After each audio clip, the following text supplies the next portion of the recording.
दीरयेत् नष्टप्रायेषु अभद्रेषु नित्यं भागवत सेवया भगवती उत्तम श्लोके भक्तिर्भवति नैष्टिकी।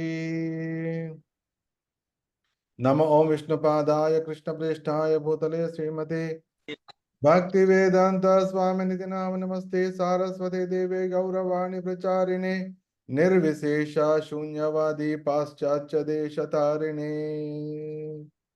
जय श्री कृष्ण चैतन्य प्रभु नित्यानंद श्री अद्वैत गदाधर श्रीवासादि गौर भक्त वृंद। हरे कृष्ण कृष्ण कृष्ण हरे हरे, हरे राम राम राम हरे हरे। భాగవత పంతులందరికీ ఆహ్వానం. కొద్దిగా ఆలస్యమైంది, అయినా కూడా వెయిటింగ్లో ఆలస్యం మంచిదే. మనం భగవత్ కథను వినడానికి ఉత్సాహంతో ఉన్నాం. ముఖ్యంగా ఈరోజు సీతానవమి. సీతానవమికి మా జీవితంలో ఒక ప్రత్యేకమైన సందర్భం ఉంది, అందుకోసం దీన్ని చెప్పడం జరిగింది. ఇక్కడ ఉన్నటువంటి ఒక భక్తుని ద్వారా నేను ఒక శ్లోకం రాయించాను. ఒక సంస్కృత ప్రొఫెసర్ ఉన్నారు ఇక్కడ మా మందిరానికి సంబంధంలో, డాక్టర్ శ్రీరామ్.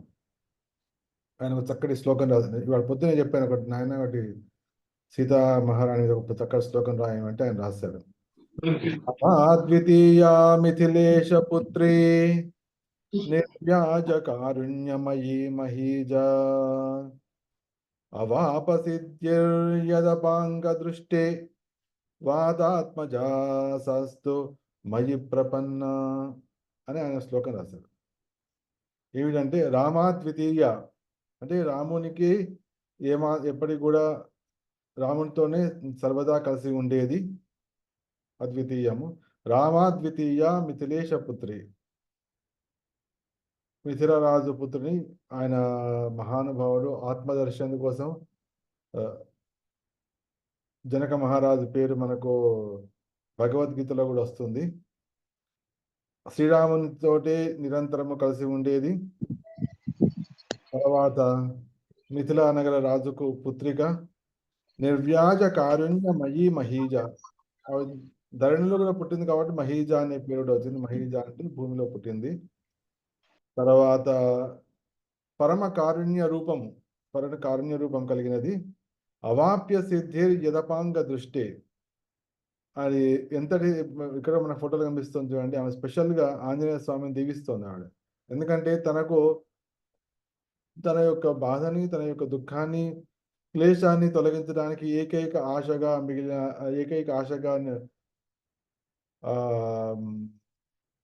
నెలకొన్నాడు. కాబట్టి ఆంజనేయ స్వామి మీద స్పెషల్ కరుణ ఆవిడకి.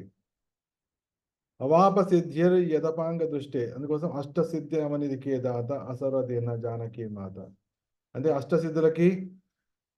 అష్టసిద్ధులను ఇచ్చేటువంటి మహాశక్తిమంతుడు అవుతాను నాయన అని చెప్పి సీతాదేవి ఆంజనేయ స్వామి దీవించింది. అందుకోసం సీతారామ లక్ష్మణ హనుమాలు ఉన్నప్పుడు కూడా ఆమె దృష్టి మాత్రం ఆంజనేయ స్వామిదే ఎప్పుడూ ఉంటుంది.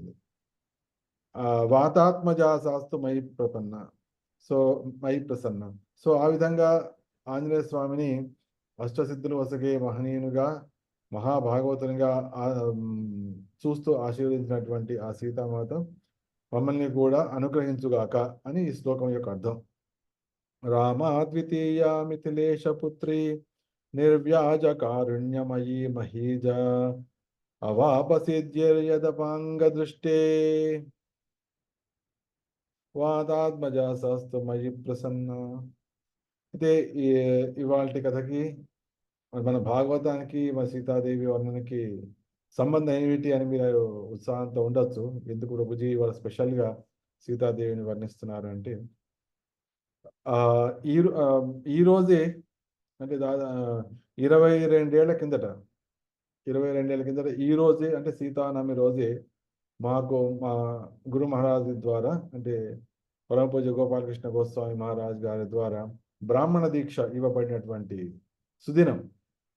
అంటే భగవంతుని సేవించడానికి, మందిరంలో సేవించడానికి, యజ్ఞం చేయడానికి, తర్వాత భగవంతుడికి మదన్ మోహన్కి ఎక్కడైనా సరే కూడా వంట చేసి అంటే ఆ పాకశాలలో ప్రవేశించి వంట చేయడానికి వీటన్నిటికి కూడా యోగ్యతను ప్రసాదించడం కోసం బ్రాహ్మణ దీక్ష అనేది ఇవ్వబడుతుంది.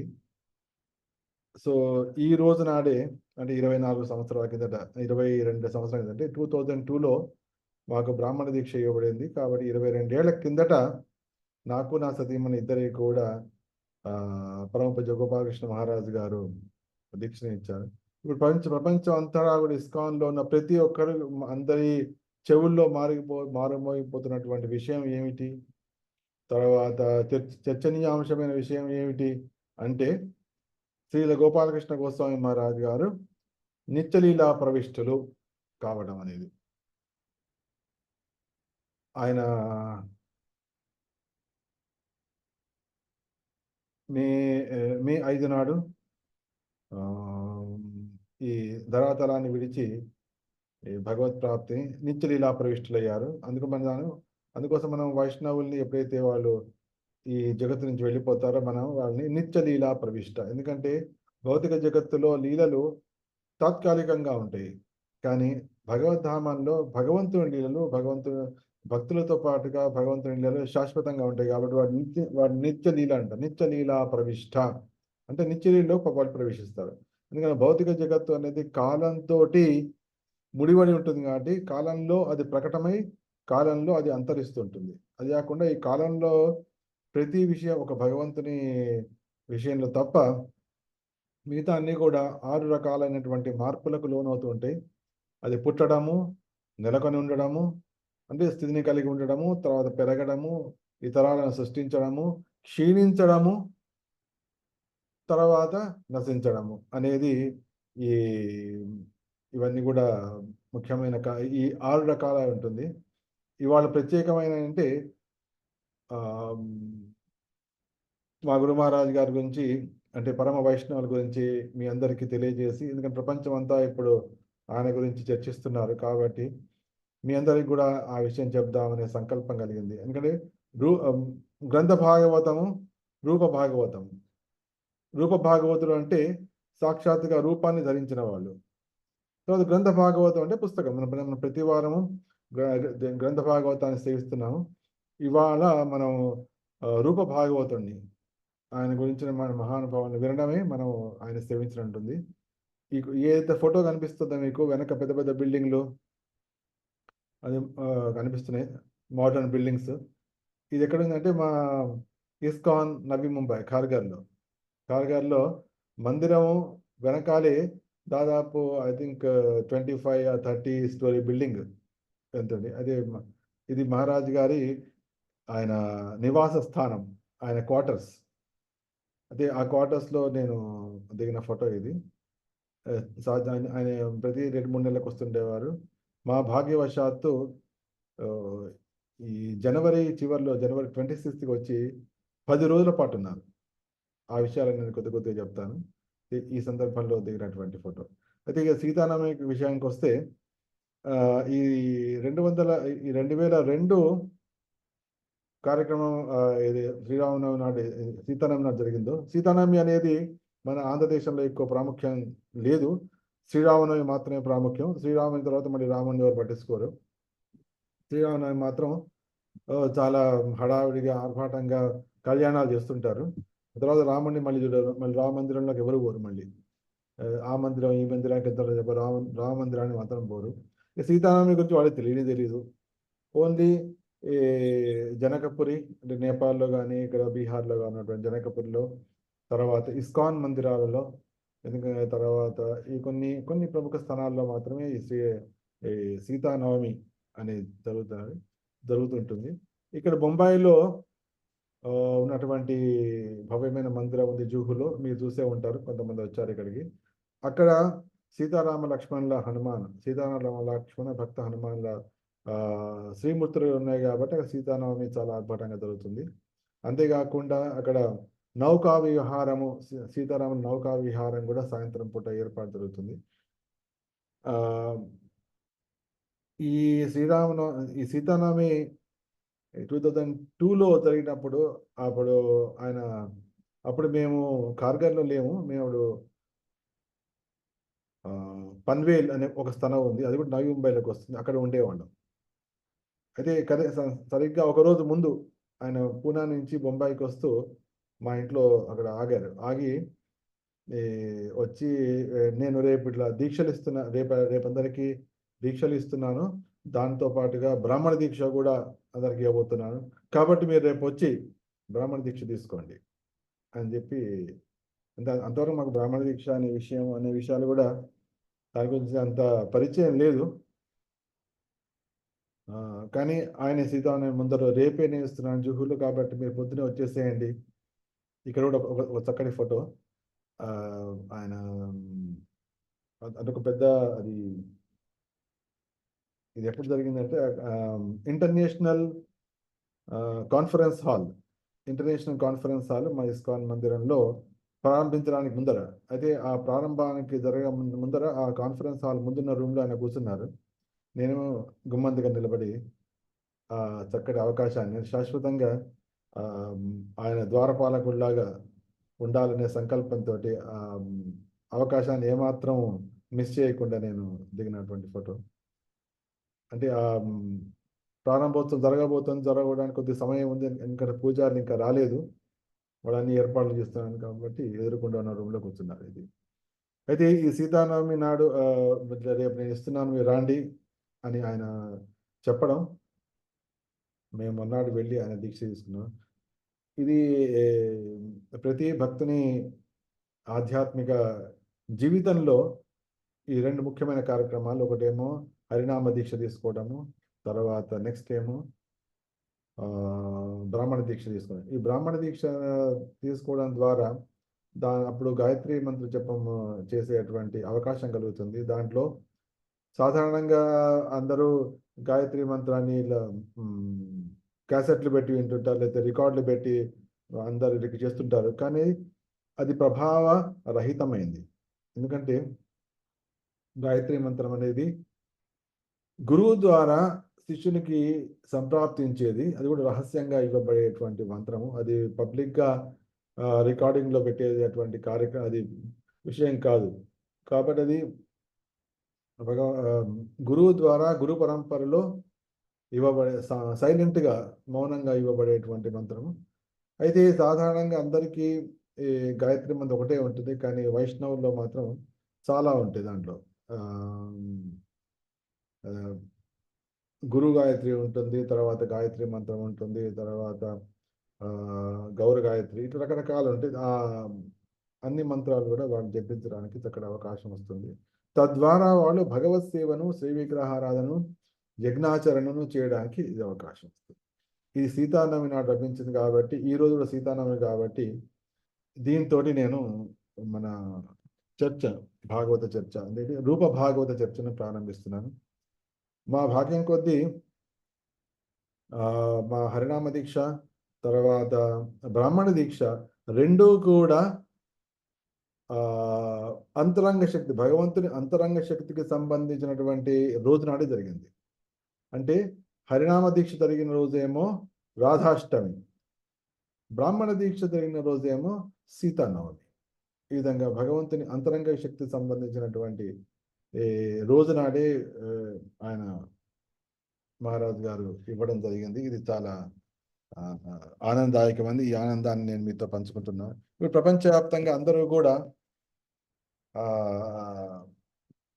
అంటే ఆయన చాలా నిశ్శబ్దంగా అద్భుతమైన కార్యాలు చేస్తూ వెళ్ళారు. ప్రభుపాదుల వారు వెళ్ళిపోయిన తర్వాత 1977లో ప్రభుపాదుల వారు వెళ్ళిపోయారు. ప్రభుపాదుల వారు నియమించినటువంటి మొట్టమొదటి భారతీయ జేబీసీ ఎవరు అంటే గోపాలకృష్ణ గోస్వామి వారు. అప్పుడు ప్రభుపాదుల వారు అక్కడ మాంట్రియల్లో ఉండేవాళ్ళు, కెనడాలో ఉండేవాళ్ళు. అక్కడి నుంచి మొట్టమొదటిసారిగా ఈయనను 1975-76లో మొట్టమొదటి ఇండియా భారత సంతతికి సంబంధించిన భారతీయుడైనటువంటి జీబీసీ అంటే గవర్నింగ్ బాడీ కమిషన్, ఎవరైతే ఇస్కాన్ యొక్క కార్యకలాపాలను నిర్వహిస్తుంటారో, దాన్ని ఆధ్వర్యం వహిస్తారో వాళ్ళని జీబీసీ అంటారు. మొత్తం ఇస్కాన్లో ఉన్నటువంటి అన్ని కార్యక్రమాలని, అన్ని మార్గదర్శనం చేసేది వాళ్ళని, అది జీబీసీ ఒక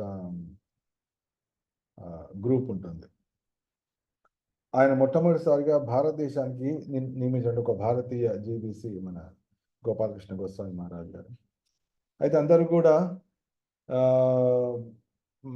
ఆయన ఎప్పుడు చాలా బిజీగా ఉంటారు, ఈ ఈ పనులలో ఉంటారు అని వాళ్ళు రకరకాలుగా భావిస్తూ ఉండేవాళ్ళు. కానీ ఆయన అతి సైలెంట్గా అద్భుతమైన కార్యం, ఏ విధంగా ప్రభుపాల వారు మహాద్భుతంగా కార్యక్రమాలు చేశారు.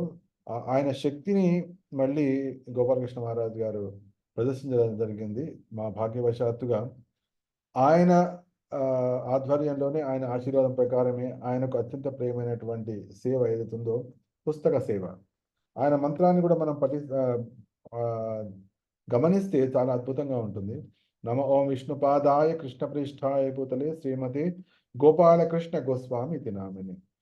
ప్రభుపాదస్య సాహిత్యం య ప్రకాశ వితీర్య చ ప్రచారం కృతవాన్ సాధు భగవత్పాదాయతి నమ. ఈ ప్రణామంత్రంలో ఏముందంటే ప్రభుపాదస్య సాహిత్యం అంటే ప్రభుపాదుల వారి సాహిత్యము అంటే ఆయన పుస్తకాలు. ప్రభుపాదస్య సాహిత్యం అంటే ఏదో ప్రభుపాదుల వారి పుస్తకాలు ఉన్నాయో, యహ ప్రకాశ ఎవరైతే ప్రకాశింపజేశారో అని మనం అంటగా, పబ్లిషర్స్ అంటే ప్రకాశకులు అంటారు. అదేవిధంగా ఆయన ఎవరైతే దాన్ని ప్రకాశింపజేశారు, దాన్ని ముద్రించారు, అది ముద్రించడానికి కోసమే భక్తివేదాంత బుక్ ట్రస్ట్ అదే ఉంది, ఆయన ప్రభుపాదుల వారు స్థాపించారు. దానికి గోపాలకృష్ణ మహారాజ్ గారు ట్రస్టీగా సేవలు అందించారు 50 ఏళ్ల పాటు చేసి, చివరికి ఆ ట్రస్టీగా ఉన్నప్పుడే ఆయన నిత్యలీలా ప్రవిష్టులు కావడం, అంటే చివరి క్షణం వరకు కూడా ఆయన బీబీటీకి ట్రస్టీగా ఉండి కొనసాగించారు. దాంట్లోనే సేవను కూడా నాకు నా సత్యమని ఇద్దరికి కూడా ఇచ్చారు. ఆయన అనుగ్రహం మా విధంగా కలిగింది. ప్రభుపాదస్య సాహిత్యం యా ప్రకాశ వితీర్యచ. అయితే పుస్తకాలు ముద్రించేది ఎందుకు? అందరికి ఇవ్వడం కోసం.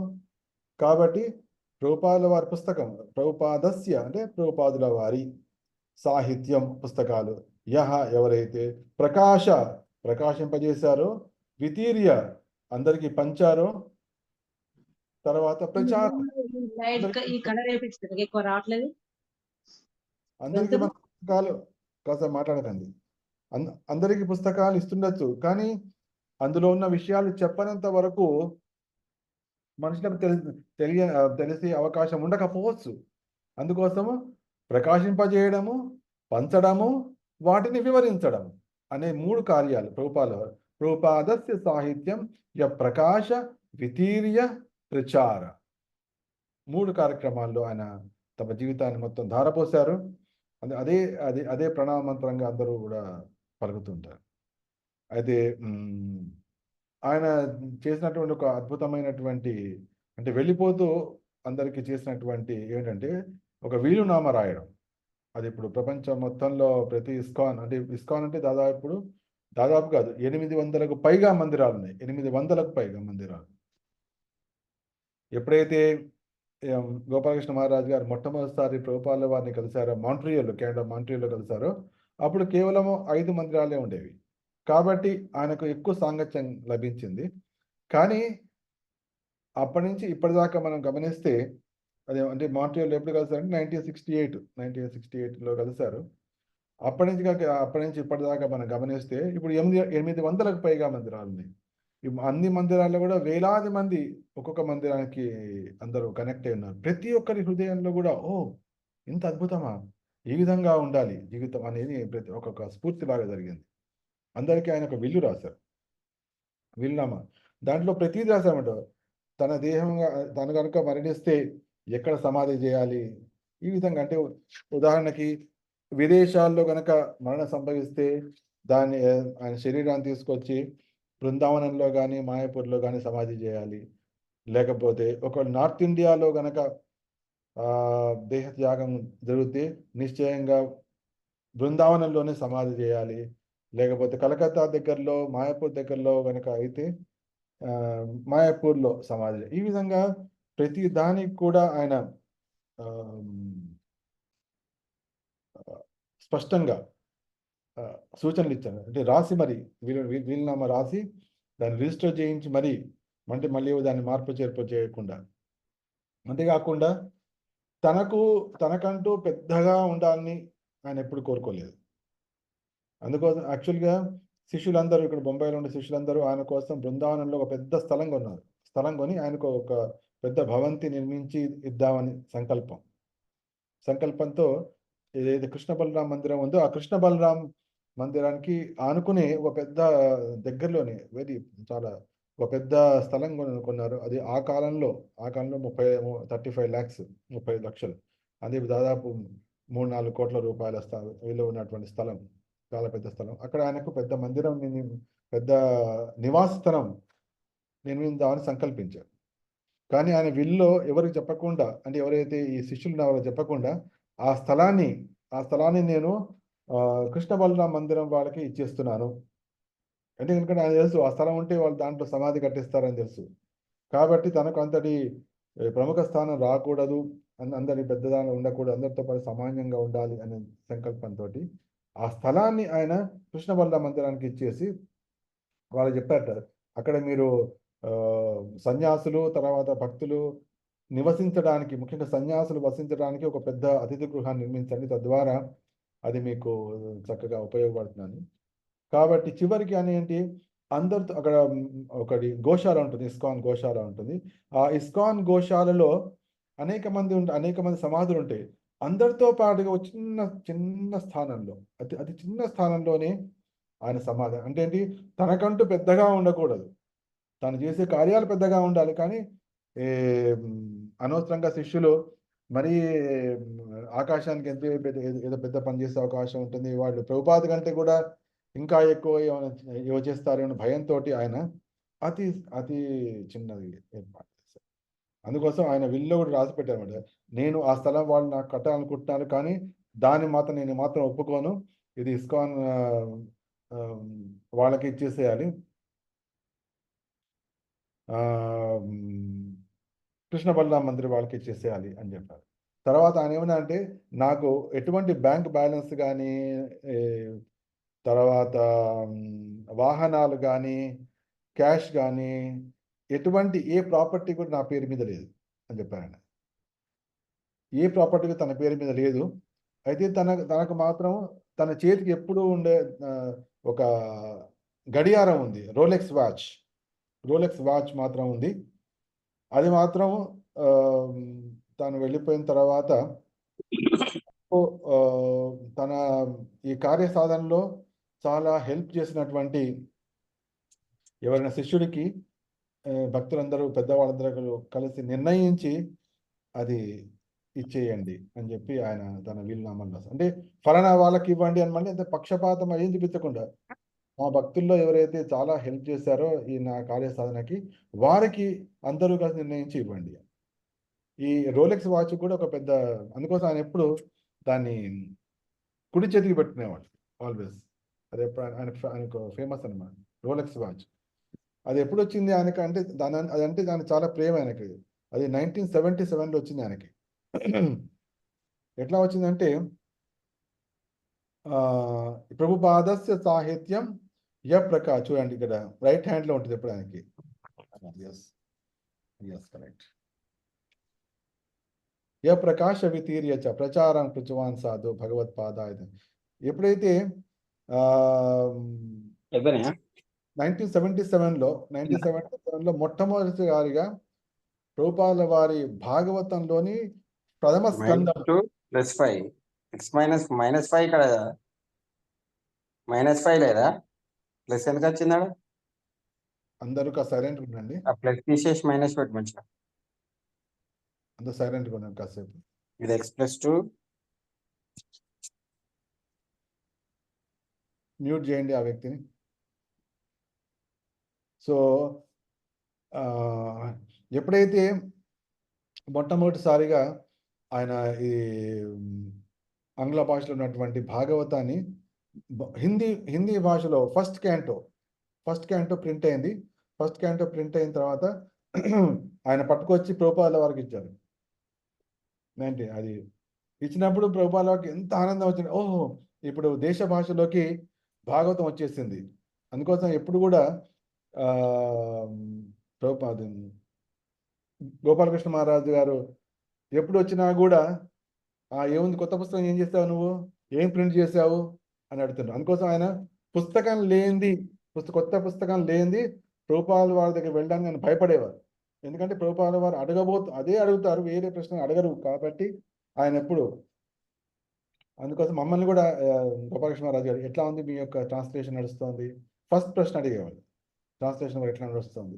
ఎందుకంటే ఆయనకి అది అత్యంత ప్రియమైంది కాబట్టి ఆ విధంగా చెప్తుండే వాళ్ళు. ఇంకొక అది అయిపోతుంది మన ఈ మధ్యనే పంచమహాచార్యులు ప్రింట్ అయినప్పుడు ఆయనకు దాన్ని ప్రజెంట్ చేశాము. అదేవిధంగా శ్రీల ప్రభుపాద అనే పుస్తకం ఉంది, అది కూడా ప్రింట్ కానీ ఆయనకు చూపించాం. తర్వాత ఈ విధంగా ఎప్పుడు వచ్చినా కూడా మేము పుస్తకాలు ఆయనకు చూపిస్తూ ఉండేది, ఎందుకంటే ఆయనకు అది అత్యంత ప్రియమైన కార్యక్రమం కాబట్టి. ఎప్పుడైతే ప్రభుపాదుల వారికి ఆయన భాగవతాన్ని ఫస్ట్ క్యాంటోని హిందీలో చూపించారు, ప్రభుపాదులు అత్యంత ఆనందం. మొత్తానికి భారత భాషల్లో కూడా అంటే ముఖ్యంగా హిందీ ఇది భాగవతం వచ్చింది, చాలా ఆనందించి అక్కడ డ్రాయర్లో ఒక గిఫ్ట్ ఉంది తీసుకో అన్నారు. అయితే గోపాలకృష్ణ మహారాజు వెళ్ళి అక్కడ దూరంగా ఉన్నట్టు టేబుల్ ఉంది, ఆ టేబుల్లో డ్రాయర్ తీశారు. డ్రాయర్ తీస్తే అక్కడ 3 వాచ్లు ఉన్నాయి, 3 వాచెస్. దాంట్లోంచి ఒకటి తీసుకో అని ప్రభుపాదుల వారు అన్నారు. అయితే దాంట్లో ఒక వాచ్, అది రోలెక్స్ వాచ్, అంటే దాని యొక్క విలువ ఆయనకు అప్పుడు తెలియదు. అది చూస్తే చాలా అట్రాక్టివ్గా ఉంది. ఆ రోలెక్స్ వాచ్ తీసుకున్నాను. Okay, you take it. అంటే ఆ మూడిట్లో కూడా అది అత్యంత విలువైనది. ఆ సమయంలో రోలెక్స్ వాచ్ అంటే ఇది మోస్ట్ కాస్ట్లీయెస్ట్. అంటే ఆయనకు అది తెలియదు, రోలెక్స్ వాచ్ చాలా కాస్ట్లీ ఉంటుంది కాబట్టి తీసుకోవాలి అనే సంగతి ఆయన తెలియదు. కానీ చూడే చాలా అట్రాక్టివ్ అనిపించింది, తీసుకున్నారు. ఆ తీసుకున్నది చివరి వరకు ఆయన చేతి మీద ఉంది. అంటే ఏంటి, ఆ 50 అది ఏంటి, ఆ టెక్నాలజీ మారిపోయినా కూడా పాడైనా కూడా దాన్నే బాగు చేయించుకుని అది చేసి అంటే ఏంటి, భాగవతాన్ని హిందీలో ప్రింట్ చేసి తమ గురువు గారికి ఇవ్వడం ద్వారా ఆయనకు ఆనందం కలిగి ఆయన ఒక బహుమతిగా ఇచ్చినటువంటిది కాబట్టి ఎప్పటికీ కూడా తన చేతిలో పెట్టుకునేవాడు చివరి దాకా. అది దాంట్లో వెనక ఉన్నటువంటి కథ. అది ఆయన రోలెక్స్ వాచ్ ఉంది అని చెప్పారు. తర్వాత ఆయన ఏమన్నారంటే, నాకున్నటువంటి నిజమైన ఏకైక ఆస్తి ఏమిటంటే నేను నిత్యము పూజించే శ్రీ విగ్రహాలు అని స్పష్టంగా రాసి పెట్టారు. నా నిజమైన సంపద, నా నిజమైన ఆస్తి ఏమిటి అంటే నేను నిత్యము పూజించే, ఆయన కనీసం ప్రతిరోజు ఒక గంట సేపు పట్టేది అందరినీ. అంటే ఆయనకు లక్ష్మీ నరసింహస్వామి ఆయనకు చూపిస్తాం మీకు, ఇవన్నీ ఆయనది. ఇది ఇక్కడ కార్గర్లో వచ్చినప్పుడు నేను తీసినటువంటి ఫోటో. ఎప్పుడు ఆయన వెళ్ళగానే నేను అన్ని ఫోటోలు తీస్తుండేవాడిని, అందుకోసం ఇవన్నీ ఫోటోలు. దీనిలో గౌరనీతాయిలు ఉన్నారు చూడండి, ఎంత చక్కగా ఉన్నారు. ఇది ఆయనకు రష్యన్ భక్తులు, ఆయన రష్యన్ శిష్యులు తయారు చేసి ఇచ్చారు. అది కూడా ఏంటంటే మహారాజు గారు ఎప్పుడు ప్రయాణాలు చేస్తుంటారు కాబట్టి బరువు లేకుండా ఉండడం కోసం వాళ్ళే స్వయంగా చెక్కించి, అది దారుతో చెక్కించి వాళ్ళే పెయింటింగ్స్ వేసి వాళ్ళు డ్రెస్సింగ్స్ వేసి ఆ విధంగా చాలా లైట్గా ఉండేవి. ఆ విధంగా గౌరనీతాలు ఇప్పుడు మీకు అనిపిస్తున్నటువంటి గౌరనీతాలు అనేక దేశ విదేశాలన్నింటిలో కూడా వాళ్ళు పర్యటించి వచ్చిన వాళ్ళు. అదేవిధంగా మీకు లక్ష్మీ నరసింహస్వామి కనిపిస్తున్నారు పక్కన ఇటువైపు ఎడం వైపు. తర్వాత ప్రభుపాదుల వారు, తర్వాత నెక్స్ట్ అనేకమైన సాలగ్రామాలు చాలా ఉన్నాయి. దానిలో కృష్ణ బలరామ సాలగ్రామం ఉంటుంది. తర్వాత జగన్నాథ్ బలదేవ్ సుభద్రాలు స్పెషల్ సీట్లో కూర్చుంటారు వాళ్ళు. తర్వాత తులసి మహారాణి కూడా ఉంటుంది. ఈ విధంగా వీళ్ళందరికీ కూడా ఆయన స్నానం చేయించేవాడు ప్రతిరోజు. గౌరనీత తప్ప మిగతా అందరు కూడా స్నానం చేయించి అందరి చేస్తూ ఉండేవాళ్ళు. ఆ సమయంలో ఆయన ప్రభుపాదుల వారి లెక్చర్ వింటుండేవాడు. అంటే ప్రతిరోజు గురువు చెప్పిన మాట వినడం ఆయనకి ఒక లక్ష్యంగా ఉంది. ప్రతిరోజు ఆయనతో వాణి సాంగత్యం ఉండాలి అనేది ఆయన తను ఆచరించి చూపించారు. తన శిష్యులకు కూడా ఆయన చెప్పినటువంటి దివ్యమైన సందేశం. నాకు నిజమైన ఆస్తి ఏదైనా ఉంది అంటే ఇదొక్కటే ఉంది అని చెప్పి ఆయన ఏమన్నారంటే, ఇది నేను వాచ్ని అయితే నేను ఒక శిష్యుడికి ఇవ్వమని చెప్పాను, కానీ నా పూజా మూర్తులను మాత్రం ఎవరికి ఒక వ్యక్తికి మాత్రం ఇవ్వకూడదు. వీటన్నిటిని ఎన్ని సాలగ్రామాలను అన్నిటిని ఆయన ప్రతిరోజు వాటికి అభిషేకం చేయడము, వాటికి చందన తులసి సమర్పించడం ఇవన్నీ కూడా చేస్తుండేవారు. ఆయన ఏమన్నారంటే వీటిలో ఉన్నటువంటి శ్రీమూర్తులను ఢిల్లీలో ఉన్నటువంటి రాధా పాదసారథి మందిరం ఉంది. తర్వాత రాధా రాధికా రమణ్ మందిరం ఉంది పంజాబ్లో. దీనిలో ముఖ్యమైన మూర్తులు ఉంచండి. మిగతా తన జోన్లో ఉన్నటువంటి అనేక మందిరాలని ఆ మందిరాల్లో ఒక్కొక్క మూర్తిని ఉంచుకోవచ్చు. తద్వారా వాటి సేవకు ఏనాడు ఆటంకం లేకుండా ఉంటుంది. తర్వాత వాటిని ఎవరు పట్టించుకోని స్థితి ఎప్పటికీ రాకుండా ఉంటుంది. ఎందుకంటే మందిరంలో ఉండి తర్వాత పూజాగృహంలో గర్భగృహంలో ఉంటే అవి వాటిని నిర్లక్ష్యం చేసే అవకాశం ఉండదు. ఎందుకంటే అంత ప్రేమతో ఆయన సేవించారు కాబట్టి. ఎందుకంటే ప్రభుపాదుల వారు చిన్నప్పుడు పూజించినటువంటి రాధా గోవింద్ ఇప్పటికి కూడా దర్శన వాళ్ళు ఉంటారు. ఆ విధంగా ఆచార్యులు వైష్ణవులు చేసినటువంటి శ్రీమూర్తులు ఎప్పుడు కూడా దర్శనం ఇస్తూనే ఉండి మనకు స్ఫూర్తిని కలిగిస్తూనే ఉంటారు. ఈ విధంగా ఆయన శ్రీ విగ్రహారాధన చేయడానికి ముఖ్యంగా ఆయన ముఖ్యంగా ఇస్కాన్లో ఆయన సుప్రసిద్ధం దేనికి అంటే ప్రపంచం మొత్తం తిరిగి రకరకాల అర్ధరాత్రి 12 కానీ 1 గంట వచ్చినప్పటికి కూడా మళ్ళీ 3:30 కల్లా ఇమీడియట్గా వెళ్ళి ఏ మందిరంలో ఉన్నా సరే అక్కడ వెళ్ళి గర్భగుడిలో హారతి ఇవ్వడం ఫస్ట్ ఆయన. ఈ విధంగా అందుకోసం నేను రాస్తా కూడా సాధన చతురం సద్గుణ భరితం ప్రణమామి గురు భగవత్పాదం అని నేను ఒక భగవత్పాద అష్టకం రాశాను. సాధన చతురం ఎవరైనా సరే ఆయన గురించి స్తుతి చేయాలి అంటే ఇస్కాన్ ఉన్న ప్రతి ఒక్కరు పలికేది మహారాజ్ నుంచి నేర్చుకోవాలి మనం. నిజంగా సాధన అంటే ఏ విధంగా ఆయన ఎంతటి రాత్రి అయినా సరే ఎంతటి శ్రమ పడినా సరే ఆయనే వెళ్ళి హారతి ఇవ్వాల్సి. ఆయన హారతి ఎప్పుడు చూడరు. ఆయన హారతి చూస్తే ప్రసక్తి ఆయన హారతి ఇవ్వడమే చేస్తారు మంగళహారతి. ఈ విధంగా ఆయన సాగుతాడు. అంత చేసి మళ్ళీ వాకింగ్ చేసి మళ్ళీ వచ్చి మళ్ళీ 1 గంట సేపు తన శ్రీమూర్తులతో అంతటి సాధన చతురులు కాబట్టి ప్రపంచం మొత్తం వేలాది మంది ఎప్పుడైతే ఈ వార్త తెలిసిందో అంటే ఆయన అంటే చివరి వరకు ఏ విధంగా అయితే యోధుడు సమర రంగంలోనే తన తనువు చాలిస్తాడు. ఆ విధంగా ఆయన సమర రంగం అంటే ఇక్కడ ఏముంది ప్రచార రంగం. ప్రచారానికి ఒంట్లో బాగాలేకపోయినా కూడా అక్కడ డెహ్రాడూన్లో అక్కడ జీబీసీ మీటింగ్స్ ఏర్పాటు చేశారు. ISKCON bureau meetings. అదేవిధంగా అక్కడ ఇస్కాన్ వాళ్ళు ఇది భూమి పూజ కొత్త మందిరం కోసం భూమి పూజ ఏర్పాటు చేశారు. వాళ్ళు పిలిచారు. తర్వాత ఈయనేమో ఇస్కాన్ బ్యూరో మీటింగ్స్ కూడా ఏర్పాటు చేశారు. వెళ్ళాలా వద్దా అనేకమైన అందరినీ అడిగి కానీ మొత్తానికి వెళ్ళాల్సిందే అని చెప్పి ఆయన వెళ్ళడం జరిగింది. అక్కడ ఆ కార్యక్రమం కూడా అయింది.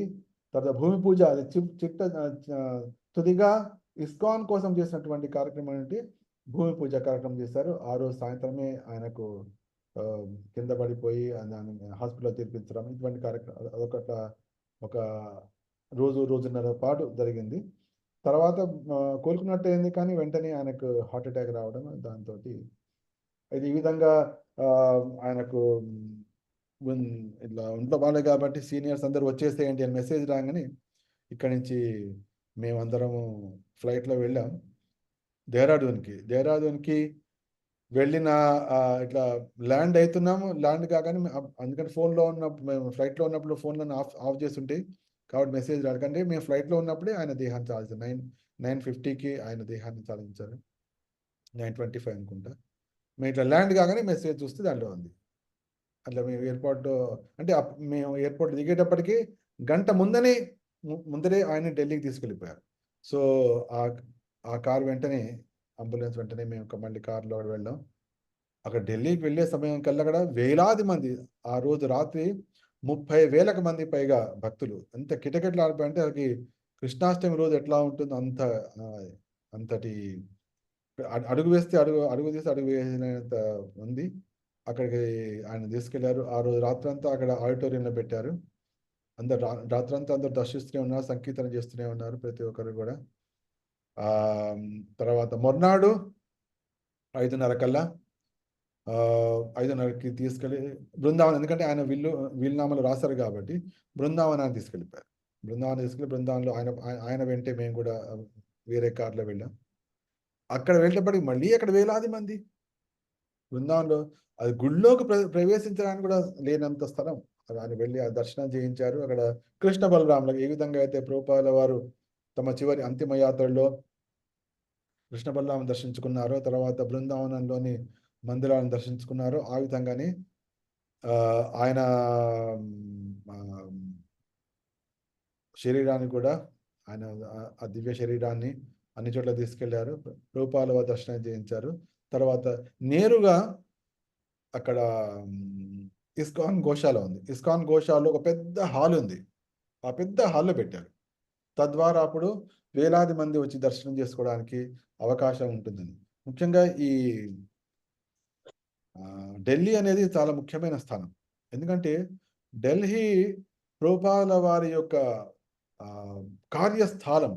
అంటే ఆయన కష్టించి, ఆయన శ్రమించి ఈ కృష్ణ చైతన్యాన్ని ప్రారంభించడానికి చేసినటువంటి ఒక సమర భూమి ఏమిటి అంటే ఢిల్లీ.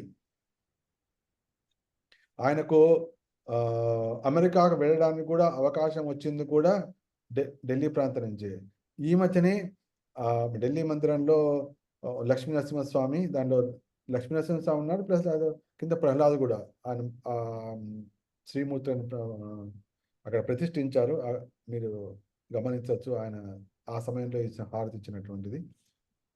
అయితే ప్రభుపాదుల వారు అంటే ఇది 1970s ఆ ప్రాంతాల్లో, అప్పుడు ఢిల్లీలో కూడా ప్రచారం సాగుతోంది. ఆయన చూశాడు, ఇక్కడ ఢిల్లీలో చాలా మంది వస్తున్నారే, కాబట్టి ఢిల్లీలో ఒక మంచి మందిరం రావాలి అని అన్నారు. ముఖ్యంగా అది ఢిల్లీ అనేది ఢిల్లీ అంటే కురుక్షేత్రం దగ్గర కాబట్టి పార్థసారథి, కాబట్టి ఇక్కడ రాధా పార్థసారథి మందిరం రావాలి అని ఇక్కడ మంచి మందిరం రావాలి అన్నమాట. అంటే గోపాలకృష్ణ మహారాజు గారు చెప్పాను, ఒక మంచి మందిరం రావాలి ఇక్కడ. ఓకే అన్నారు. మళ్ళీ ఒక కొన్ని సెకండ్లు దాటగానే ఒకటిగా చాలా చాలా రావచ్చు ఇక్కడ అనుకున్నాను. మళ్ళీ మళ్ళీ కాసేపు అని 8 మందిరాలు, కనీసం 8 మందిరాలు రావాలి ఇక్కడ. తర్వాత మళ్ళీ కాసేపటికల్లా 18 మందిరాలు, 18 టెంపుల్స్.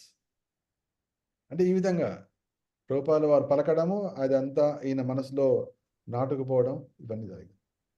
అయితే ఆ ప్రభుపాదుల వారు వెళ్ళిపోయే సమయానికి ఆ రాధా పార్థసారథి మందిరాన్ని పెట్టారు. కానీ ఒక అద్దె ఇంట్లో ఆ రాధా పార్థసారథి మందిరాన్ని ప్రారంభించారు ప్రభుపాదుల వారు వెళ్ళిపోయే సమయానికి. అది తర్వాత 2 దశాబ్దాల తర్వాత, 3 దశాబ్దాల తర్వాత అది ఈ రాధా పార్థసారథి పెద్ద మందిరం వచ్చింది. దీనిలో మీరు చూపిస్తాను చూడండి, చాలా అద్భుతం. ఎస్, రాధా పార్థసారథి మందిరం అద్భుతం వచ్చింది.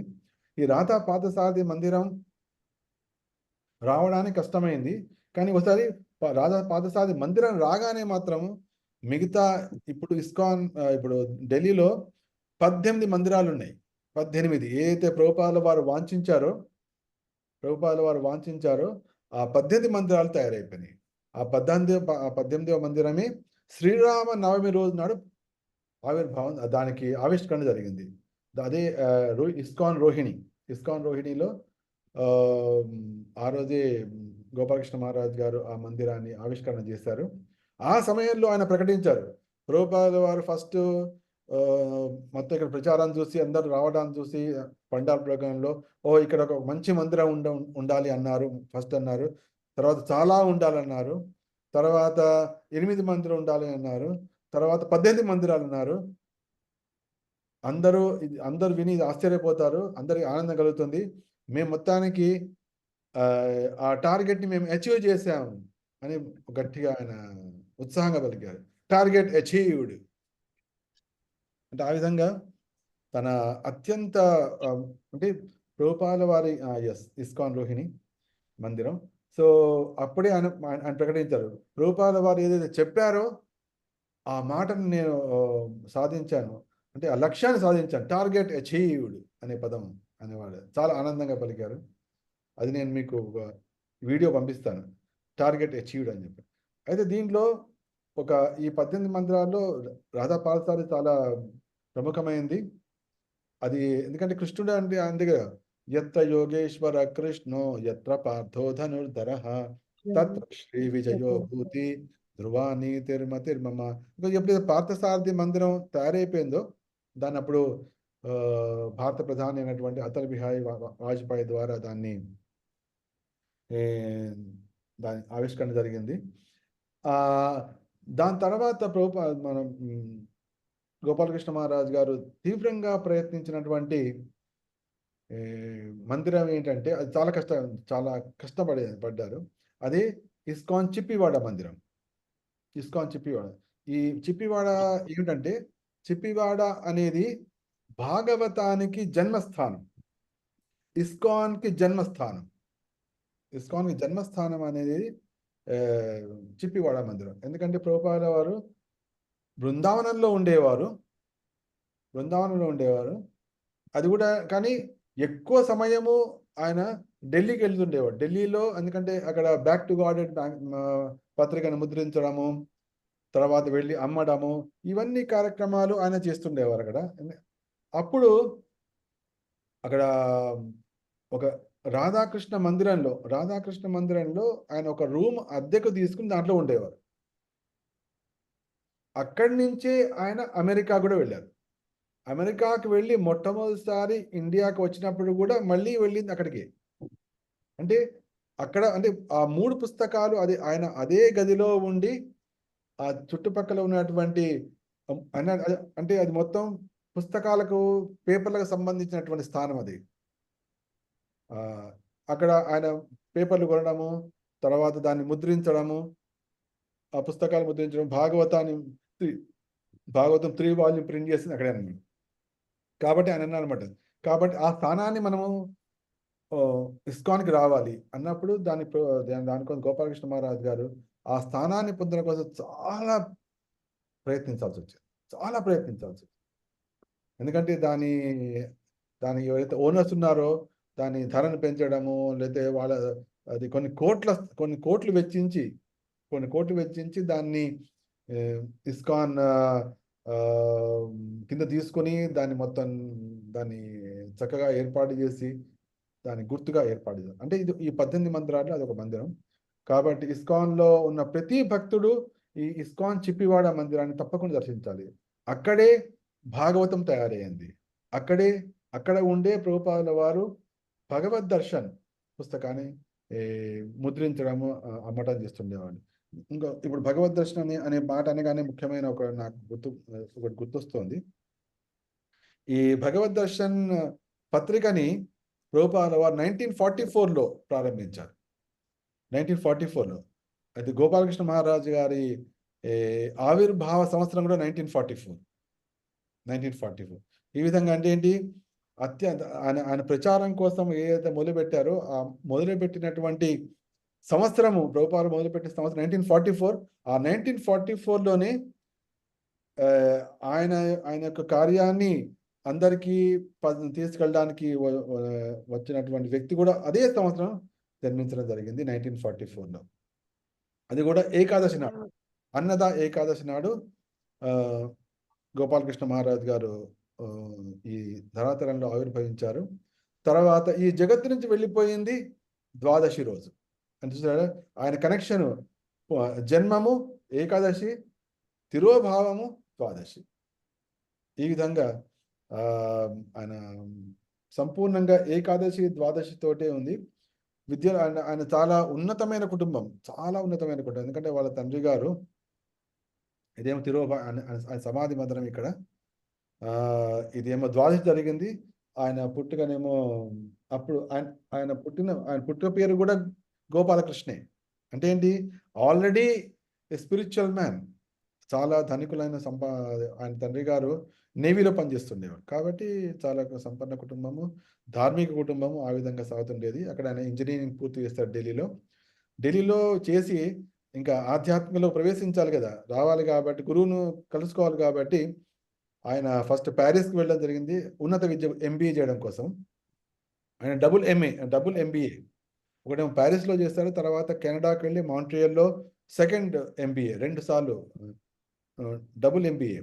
మాంట్రియల్లోకి వెళ్ళినప్పుడు అప్పుడు ఆయనకి స్ఫూర్తి అంటే ఏంటి, ఆధ్యాత్మికత అనేది ఉండాలి, సంథింగ్ ఉంది అని చెప్పి ఆయన అంటే అప్పుడు పెద్ద కంపెనీలో పనిచేసేవాళ్ళు, అదే పెప్సీ కోలా అనే కంపెనీలో ఒక మార్కెటింగ్ హెడ్గా పనిచేసేవాడు అక్కడ దేశానికి, అక్కడ కెనడాలో. కానీ ఎప్పుడైతే వీకెండ్ సమయం ఉంటుందో ఇండియన్ గుళ్ళకు వెళ్ళడము, లేకపోతే గురుద్వారాలకు వెళ్ళడము, ఇవన్నీ చేస్తుండేవాడు. మే 30వ తారీఖు నాడు 1968లో ఆయన మొట్టమొదటిసారి ఇస్కాన్, మాంట్రియల్లో ఉన్న ఇస్కాన్ మందిరాన్ని దర్శించడం జరిగింది. ఎప్పుడైతే వెళ్ళారో ఎగ్జాక్ట్లీ అదేంటి, ఆయన వెళ్ళింది మే మే మే 30వ తారీఖు. ఈ మే 30వ తారీఖు తర్వాత జూన్ 1 నాడు ప్రభుపాదుల వారు అక్కడికి రాబోతున్నారు. అయితే అక్కడ ఉన్నటువంటి టెంపుల్ ప్రెసిడెంట్, ఓకే మా స్పిరిచువల్ మాస్టర్ వస్తున్నారు, నీకు ఒక పని చెప్తా, చేస్తావా అని అడిగారు. అవును తప్పకుండా చేస్తాను. ఏమిటంటే ఆయన దగ్గర రూమ్ ఉంది పైన, ఆ రూమ్ మొత్తం క్లీన్ చేయి నువ్వు అంటే. ఆ విధంగా గురువును స్వీకరించే ముందర గురు సేవా అవకాశం వచ్చింది. అందరూ ఏమన్నారంటే, ఆయన గురువును చూడడానికి ముందరే ఆయన గురువు యొక్క మందిరాన్ని అంటే తలుపులు, కిటికీలు, అద్దాలు, ఈ అన్నీ చూడడం మొదలు. ఆ విధంగా మొదలుపెట్టినటువంటి కార్యం చివరి వరకు ఇస్కాన్ని క్లీన్ చేస్తూనే ఉన్నారు అని అందరూ పలికారు. ప్రపంచం మొత్తం అంటే ఏంటి, క్లీన్ చేయడమే ఆయన కార్యక్రమం. అది ఇస్కాన్ క్లీనే కావచ్చు, లేకపోతే భక్తులకు హృదయాలే కావచ్చు, వాళ్ళ జీవితాలే కావచ్చు, క్లీనింగ్ అనేది ఆయన ఫస్ట్ పర్పస్. అట్లా మే 30 నాడు ఆయన ఇస్కాన్లో అడుగుపెట్టడం జరిగింది. తర్వాత ఫస్ట్ సేవతోటి ఆయన మొత్తం క్లీన్ చేస్తారు. మొన్నాడు రూపాలు రావడము, ఆ రోజు సాయంత్రం ఆయన లెక్చర్ విన్నారు. అయితే అదృష్టవశాత్తు అప్పుడు మందిరాలు తక్కువ ఉండేవి కాబట్టి ప్రభుపాదుల వారు అక్కడే 3 నెలల పాటు ఉన్నారు. 3 months, 3 నెలల పాటు అక్కడే ఉండిపోయారు. కాబట్టి ఆయన ప్రతిరోజు ప్రభుపాదుల వారితోటి ఆయన లెక్చర్లు వినడానికి, ఆయనతో సాంగత్యం ఉండడానికి చక్కటి అవకాశం వచ్చింది. అప్పుడే ఆయన నిర్ణయించుకున్నారు, ఓహో నా గురువు ఈయననే అని చెప్పి ఆయన నిర్ణయించుకోవడం జరిగింది. అయితే ఆ ఉన్న సమయంలో ఆయన ఏం చేసేవారంటే, పెప్సీ కోళ్ళు పనిచేస్తుండేవాళ్ళు, నెల తిరిగేసేపటికల్లా వాళ్ళు జీతం ఇచ్చేవాళ్ళు. ఆ జీతం మొత్తం తెచ్చి ప్రభుపాదుల వారి చేతిలో పెట్టేవాడు. మొత్తం ఇది నా జీతం అండి అని మొత్తం ఉన్న కట్ట వేసుకొని ఆయన చేతిలో పెట్టారు. అప్పుడు ఆయన దాంట్లోంచి నెలసరి ఖర్చుల కోసం, ట్రావెల్ కోసం, వాటికి ఏతుందో అంత మొత్తం ప్రభుపాదుల వారు ఇచ్చేవాడు. ఆయన అది మాత్రమే తీసుకుని నెల మొత్తం గడిపారు. ఆ విధంగా గురు శిష్యు అంటే ఏంటి, తన శరీరం ద్వారా, తన మనస్సు ద్వారా, తమ ధనం ద్వారా, తమ బుద్ధి ద్వారా ఈ విధంగా వచ్చింది. ఈ విధంగా వచ్చిన తర్వాత అట్లా మే 30 నాడు ఇస్కాన్తో కనెక్షన్ అయిన తర్వాత ప్రభుపాదుల వారితో జూన్లో అయిన మే 1969 అంటే సంవత్సరం తర్వాత ఆయన దగ్గర దీక్ష తీసుకోవడం జరిగింది. ఇప్పుడు చూస్తే మనం ఇస్కాన్తో పరిచయం మే 30, ప్రభుపాదుల వారితో దీక్ష మే 27, తర్వాత ఈ జగత్తు నుంచి వెళ్ళిపోవడం మళ్ళీ మే 5. అన్నీ కూడా ఆ మేకి సంబంధించినటువంటి కూడా మనకు ఒక రకమైన స్ఫూర్తి కలుగుతుంటుంది. ఆయన అక్కడ తర్వాత ఉద్యోగం అన్ని మానేసి ఆయన కంప్లీట్ సేవలను ఉండిపోయి అక్కడ ఆయన సెక్రటరీగా అయ్యారు. ప్రభుపాదుల వారు సెక్రటరీగా అయ్యారు.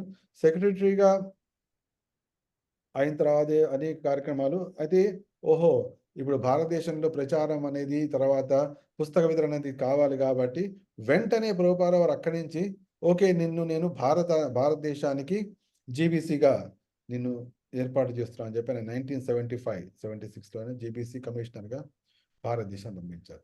తర్వాత రష్యా కూడా పంపించారు. రష్యా 1976 రష్యా కూడా జీబీసీ. అది అప్పటికే ఇది భక్తివేదాంత బుక్ ట్రస్ట్ వచ్చేసింది కాబట్టి భక్తివేదాంత బుక్ ట్రస్ట్ తరఫున ఆయన రష్యాలో ఉన్నటువంటి Moscow book fair, international book ఫేర్లో ఆయన మొట్టమొదటిసారి అక్కడ పంపించడం. ఈ విధంగా ఆయన విదేశాల్లో పెట్టడము. ప్రభుపాదస్య సాహిత్యం జ ప్రకాశ విధీర్యచ, ఈ విధంగా అందుకోసం అప్పటి నుంచి ఎప్పుడైనా సరే బుక్ మ్యారథాన్ అంటే నెంబర్ 1 ఎవరికి వచ్చేది అంటే ఏదైతే గోపాలకృష్ణ మహారాజు గారి మందిరం ఉందో దానికే నెంబర్ 1. అంటే ఆ విధంగా తమ గురువు గారికి అత్యంత ప్రియమైన కార్యక్రమం చేయడంలో ఆయన నిపుణులుగా అంటే అందరికీ ఉత్సాహం కలిగించి ఆ విధంగా చేస్తుండేవాడు.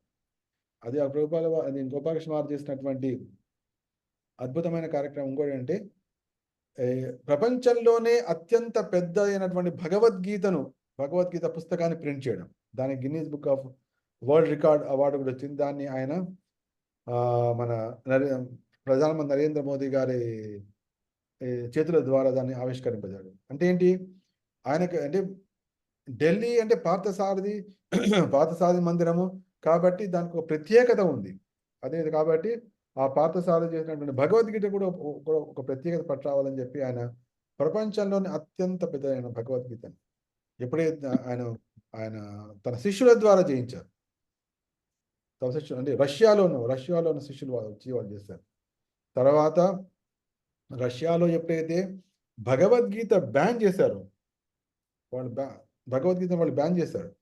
భగవద్గీతను బ్యాన్ చేసినప్పుడు yes correct, thank you very much.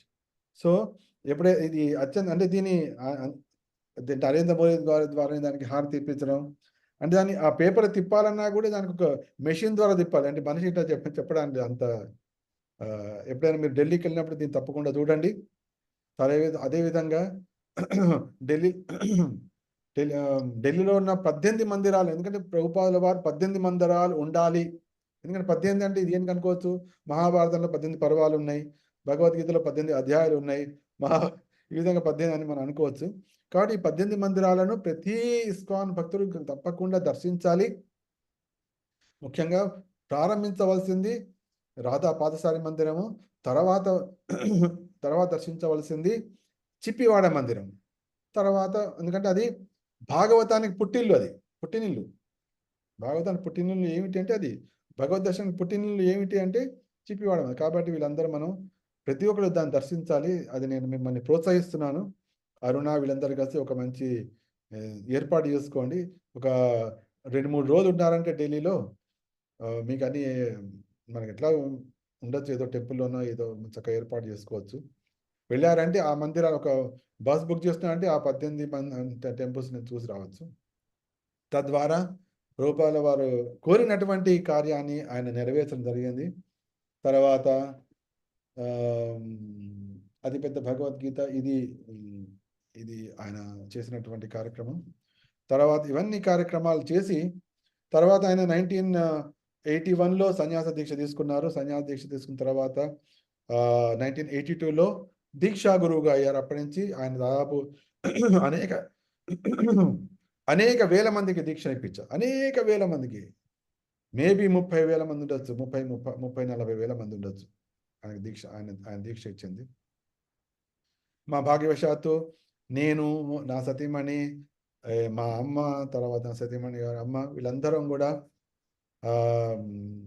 Maharaj గారి నుంచి దీక్ష తీసుకున్నాము. తర్వాత ఓకే, ఇది ఈ మధ్యనే మేము భక్తివేదాంత కాలేజ్లో స్టూడెంట్స్ వీళ్ళందరూ అనమాట. భక్తివేదాంత కాలేజ్ స్టూడెంట్స్తోని ఆయన అందరినీ వచ్చి కలిశారు. ఇది ఇప్పుడు ఉన్నటువంటి మీకు కనిపిస్తున్నటువంటి ఫోటో, ఇది ప్రభుపాదుల వారి క్వార్టర్. ఇది ప్రభుపాదుల క్వార్టర్ చాలా అద్భుతంగా ఉంటుంది. ఆయన భక్తివేదాంత కాలేజ్లో స్టూడెంట్స్ని అందరినీ కలిశారు. అంటే ఆయనకు చాలా నచ్చింది. ఇక్కడ మీరు చక్కగా వేద విద్యను మీరు ప్రచారం చేస్తున్నారు. ఆయనకు సలహా కూడా ఇచ్చారు, ఇక్కడ ఇంగ్లీష్ కోర్స్ కూడా పెట్టాలి అని ఒక చిన్న మాకు సూచన ఇచ్చారు. అంటే ఇంగ్లీష్ నేర్పించాలి మనిషికి. ఎప్పుడైనా ఇంగ్లీష్గా నేర్పిస్తే ప్రచారం చక్కగా చేయొచ్చు. అంటే హై సొసైటీ వాళ్ళకి ప్రచారం చేయడానికి ఇంగ్లీష్ మనకు వస్తుంది. కాబట్టి ఈ కాలేజీలో ఇంగ్లీష్ స్పీకింగ్ కోర్స్ కూడా పెట్టండి అని సలహా ఇచ్చారు. అది దానికోసం మేము ప్రయత్నిస్తున్నాం. ఆ విధంగా మోస్ట్ ప్రాక్టికల్ పర్సన్ అంటే ఈ విధంగా ఏ సమయంలో ఎట్లా చేయాలి అని చెప్పడానికి గోపాలకృష్ణ మహారాజు గారు చక్కటి ఆయనకు ఉన్నటువంటి ఆయన కుడి చేతికేమో ప్రభుపాదుల వారి వాచ్ ఉండేది ఎప్పటికీ. నిరంతరం ప్రభుపాల వారి వాచ్. ఎడమ చేతికేమో ప్రభుపాల వారి ఫోటో ఉన్నటువంటి ఉంగరం. అంటే ఏంటి? ఎప్పుడు నిరంతరము ఆయన ఆయన దగ్గర ఉండేటువంటి ఈ 2 ప్రభుపాల వారికి సంబంధించినవి. ఒకటేమో నేను ఒకటి పంపించా ఫోటో చూడు స్పెషల్‌గా. నేను ఫోటో పెట్టి దిగా నేను. యెస్. చూడండి. యెస్. ఇది అంటే మరి మీ చేతికి ఎట్లా వచ్చిందండి? ఇప్పుడు వేలి ఉంగరం అంటే వేలి దగ్గర ఉండాలి కదా అని మీరు అడగవచ్చు. దీనికి ఒక కథ స్టోరీ ఉందండి. అందుకోసం అది ఎప్పుడు గుర్తుండడం కోసం నేను అయితే ఆయన ఎప్పుడైనా టాయిలెట్‌లోకి వెళ్ళినప్పుడు మాత్రం ఆ ఉంగరాన్ని తీసి అక్కడ పెట్టి టాయిలెట్‌లోకి వెళ్ళారు. వెళ్ళొచ్చిన తర్వాత కాళ్ళు చేతులు కట్టుకొని మళ్ళీ పెట్టుకున్నారు. అయితే ఎప్పుడైతే ఒకసారి ఇట్లా అది ఇక్కడ మందిరంలో వచ్చినప్పుడు అది తీశారో అది ఎప్పటికి గుర్తుండిపోవాలని చెప్పి నేను టక్కని తీశాను, ఫోటో తీసుకున్నాను. శాశ్వతంగా ఉండడం కోసం. ఇది మాత్రం ఎడమ వేలికి ఈ ఎడమ చేతికి ప్రభుపాల వారి ఉంగరం, తర్వాత కుడి చేతికేమో ఆయన పెట్టినది. అయితే ఈ వాచ్‌ని మాత్రము అది ఎ ఎవరైనా భక్తులకు ఇవ్వండి అని చెప్పేశారు. కానీ నేను గమనించిందంటే ఆ ఉంగరం మాత్రం అంటే ప్రభుపాల వారి మూర్తి ఉన్నటువంటి ఫోటో ఉన్నటువంటి ఉంగరం మాత్రం యెస్ పర్ఫెక్ట్ ఎడమ చేతి. అది మాత్రం ఆయనతో పాటు సమాధిలోకి వెళ్ళిపోయింది. ఆయనతో పాటు సమాధిలోకి వెళ్ళిపోయింది. నేను దాన్ని సడన్‌గా నేను చూసినప్పుడు ఏంటంటే సమాధిలో ఆ ఉప్పు అవన్నీ వేస్తున్నారు. చూడగానే సడన్‌గా నా దృష్టి ఆయన ఎడమ చేయి పడింది. ఇట్లా పడిన 2, 3 సెకండ్లకల్లా దాని మీద అన్ని మొత్తం కప్పేశారు. అది మాత్రం ఆయనతో పాటు అంటే ఏంటి శాశ్వతంగా అది ఏమాత్రము శరీరం నుంచి ఎందుకంటే ప్రభుపాల వారి ఫోటో ఉంది కదా దాంట్లో. గడియారం మీద ఉండదు. కాబట్టి అది వెళ్ళిపోయింది. కానీ ఇది మాత్రం ఆయనతో పాటు వెళ్ళిపోయింది. దీనికి ఒక చక్కటి కథ కూడా ఉంది. ఎందుకంటే ఆయన ఇప్పుడు ఇట్లా తీసి పెట్టడం అలవాటు కాబట్టి ఒకసారి ఆయన గంటల కొద్దీ ప్రయాణం చేసేవాడు. ఒక ప్లేస్ నుంచి ఒక ప్లేస్‌కి కార్‌లో వెళ్తూ. అయితే ఒకసారి ఆ విధంగా కార్‌లో వెళ్తున్నప్పుడు ఆయనకి టాయిలెట్ వచ్చింది. అంటే బాత్రూమ్‌కి వెళ్ళాల్సి వచ్చింది. కాబట్టి అక్కడ ఒక పెట్రోల్ బంక్ ఉంది. ఆ పెట్రోల్ బంక్ దగ్గర ఒక కార్‌ని ఆపించారు. కార్‌ని ఆపించి వెళ్ళే లోపల అక్కడే ఉంగరాన్ని తీసి పెట్టారు. ఉంగరం పెట్టి లోపలికెళ్లారు. లోపలికెళ్ళి కార్యక్రమం ముగించుకొని బయటకొచ్చేసి కాళ్ళు కడుక్కున్నారు. ఉంగరం అక్కడ మర్చిపోయారు. మర్చిపోయి మామూలుగా వచ్చేసారు. కార్‌లో ఎక్కేసారు. 1 or 2 అవర్స్ అయింది. 1 or 2 అవర్స్ అయితే సడెన్‌గా గుర్తు ఉంగరం అని పద వెనక్కి తొందరగా మళ్ళీ కార్‌ని వెనక్కి తీసి పరిగెత్తుకొచ్చేసి వచ్చారు. వస్తే అక్కడ పెట్రోల్ బంక్‌లో క్లీన్ చేస్తున్న వ్యక్తి ఇక్కడ మేము ఒకటి ఉంగరం ఉంది. అంటే ఇదిగోండి ఇక్కడే ఉంది అని ఇస్తూ అన్నాడనమాట. ఆ ఉంగరాన్ని తీసుకున్నాడు. తీసుకొని తను పెట్టుకున్నట్ట. ఎందుకంటే బంగారు ఉంగరం. చక్కగా ఎవడు మర్చిపోయాడు అనుకున్నాడు. పెట్టుకోగానే తలకాయ నొప్పి స్టార్ట్ అయింది. ఎంత తలనొప్పి అంటే భరించలేకపోయాడు. అమ్మో! ఇదేంటి ఏదో ఇది పెట్టినప్పటి నుంచి వస్తాం కాబట్టి ఇదేదో మహత్తరమైనది, సామాన్యమైనది కాదు వెంటనే తీసేసాడు. తీయగానే తలకాయ నొప్పి పోయింది. అప్పటికి వెయిట్ చేస్తున్నాడు. ఎవరో వస్తారు వాళ్ళు వెనక్కి. వాళ్ళకు మీకోసమే వెయిట్ చేస్తున్నాను నాయన తీసుకోండి మీ దండం పెట్టాడు. అంటే ఏంటి? ప్రభుపాల వారిని గురుమహారాజ్ నుంచి సెపరేట్ చేయడం అనేది అసాధ్యము అని ఈ కథ ద్వారా తెలుస్తుంది. ఈ సంఘటన లైవ్ స్టోరీ. అందుకోసమే చివరికి సమాధిలో కూడా ఆయనతో పాటు అది శరీరం అది ఉండిపోయింది. ముఖ్యంగా అందరికీ కూడా స్ఫూర్తి కలిగించడం కోసం గోపాలకృష్ణ మహారాజ్ గారు భక్తులందరితోటి అంటే ఏంటి అందరితో కలిసి ఉండండి. తన దైవీ సోదరులతో గాడ్ బ్రదర్స్ తోటి ఆయన చాలా ప్రేమగా ఉండేవాడు. తర్వాత భక్తులతో కూడా చాలా ప్రేమగా అందరితో ప్రేమ అందరికీ అంటే ఆయన దగ్గర వెళ్ళి చూస్తే చాలు వాళ్ళ కష్టం పోయేది. వాళ్ళు అనేక విషయాలు చెప్పాలనుకుని వెళుతుండేవాళ్ళు.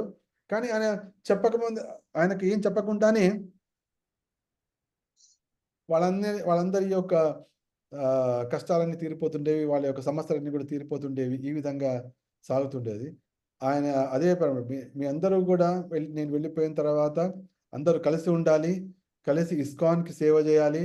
ఇస్కాన్‌కి ఇతోధికంగా సేవ చేయాలి. తర్వాత ఇస్కాన్ నుంచి ఒక్క అడుగైనా కూడా బయటికి వేయకూడదు. ఎట్టి పరిస్థితుల్లో కూడా never step out of ISKCON. ఇక్కడ చూడండి అది 6వ number. Never leave ISKCON first and foremost. ఆ రోజు ఆయన 10 కమాండ్మెంట్స్లో ఇచ్చింది అనమాట. ఇస్కాన్ని మాత్రం విడిచి బయటికి పోయే ఆలోచనే మీకు ఎట్టి పరిస్థితుల్లో రాకూడదు అని అది విల్లులో మరి రాసిపెట్టి మరి వెళ్ళారు. విల్లులో రాసిపెట్టి మరి తర్వాత ఆయన ఒకసారి ఇక్కడ కార్గార్లోని ఒక సందర్భంలో ఉన్నారు. ఈ సైంటిఫిక్ రీసెర్చ్ సందర్భంలో ఆత్మశక్తికి సంబంధించినటువంటి ఈ ఎనర్జీని మెజర్మెంట్ చేసేటువంటి పరికరాన్ని మేము తయారు చేయాలనుకుంటున్నాము అని నేను ఆ టాపిక్ పలికాను. నువ్వు గనక అది చేస్తే నీకు నోబెల్ ప్రైజ్ వస్తుంది అని ఒక మాట అన్న స్టేట్. నువ్వు గనక ఆ ఎనర్జీని మెజర్ చేసేటువంటి ఎక్విప్మెంట్ కనుక నువ్వు తయారు చేస్తే you will get Nobel prize అనే మాట. అందుకోసమే మా అదృష్టవశాత్తు ఈ ఏప్రిల్ 27th నాడే, ఎందుకంటే ఆయన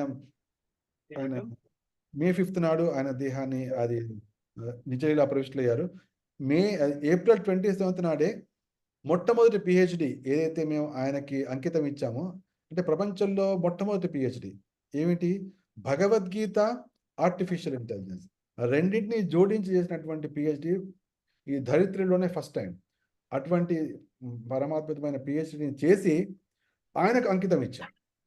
అంటే ఏంటి, కేవలం భక్తికే కాకుండా ఆయన ఈ సైంటిఫిక్ ప్రోగ్రెస్కి సైంటిఫిక్ చేయడం కోసం ఆయన ఎంతటి శక్తి ప్రదానం చేశారు అని చెప్పడం కోసం దీని ఒక ఉదాహరణ. ఇంకా ముందు కూడా అనేకమైన రాబోతున్నాయి. అప్పుడు ఆయన యొక్క కీర్తి చంద్రికలు సైంటిఫిక్ రంగంలో కూడా ఆయన ఎప్పుడు కలిసినా కూడా అడుగుతుండేవాడు, ఎనీ డిస్కవరీస్ అని అడుగుతుండేవాడు. ఇది ఆయన యొక్క పరమాద్భుతమైనది. ఇప్పుడు ఏదైతే గదిలో కూర్చుని నేను మీతోటి భాగవతం చెప్తున్నానో, ఇదే గదిలో 15 ఏళ్ల కిందట ఆయన 2009లో ఇదే మేము చేసినటువంటి పిహెచ్డి. అయితే ఆ పిహెచ్డి 27th ఏప్రిల్ అవార్డ్ అయింది. తర్వాత మేము ఆ మెసేజ్ పంపించాను, నేను మెసేజ్ శిష్యుడికి పంపించాను, ఎందుకంటే ఆయన అప్పటికే ఆయనకు ఒంట్లో బాగాలేదు. శిష్యుడికి పంపించా మెసేజ్. శిష్యుడికి పంపించి ఇది గురు మహారాజ్ చెప్పు, వాళ్ళ ఫోటోలు కూడా చూపించు, వాళ్ళ అసిస్టెంట్ ఫొటోస్.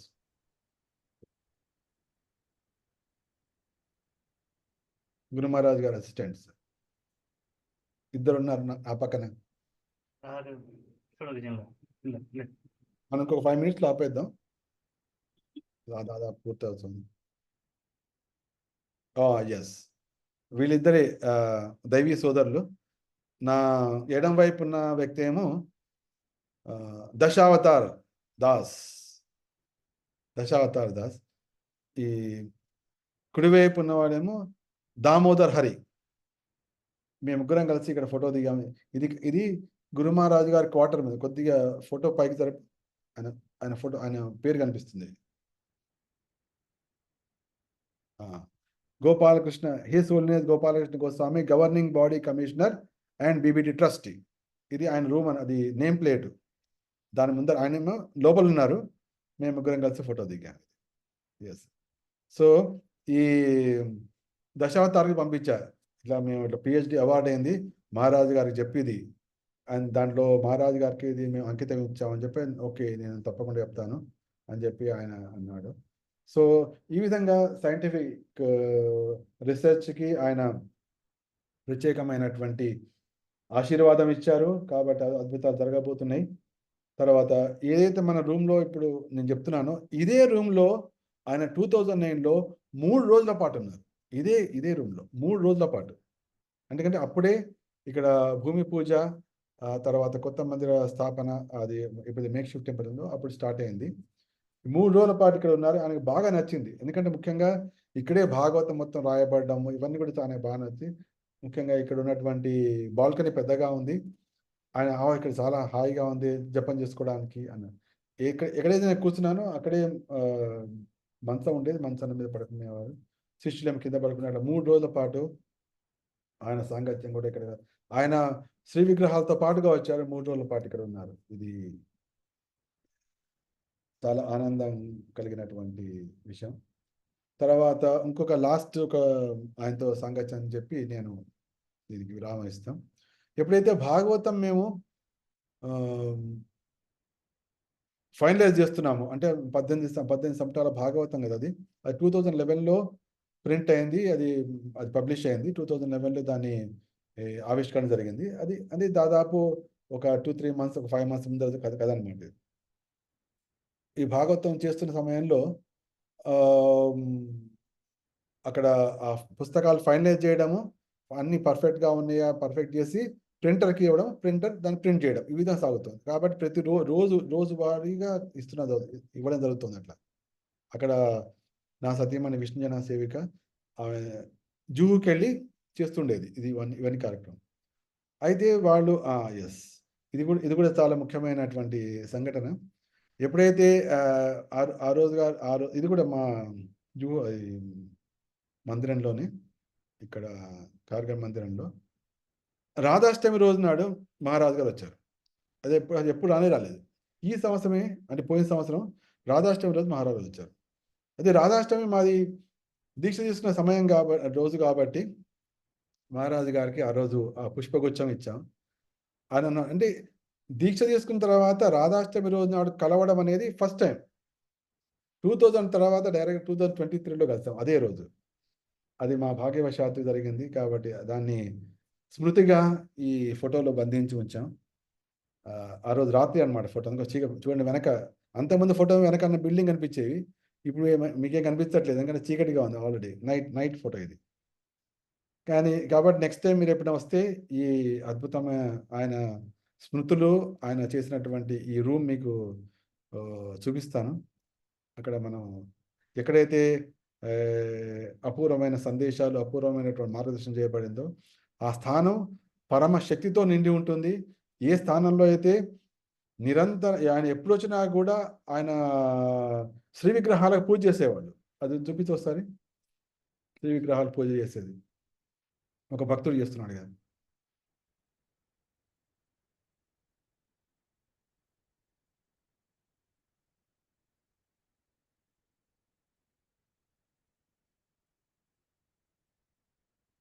ఆయన శిష్యుడు ఒకడు ఉండేవాడు, పంచతత్వ భక్తదాస్.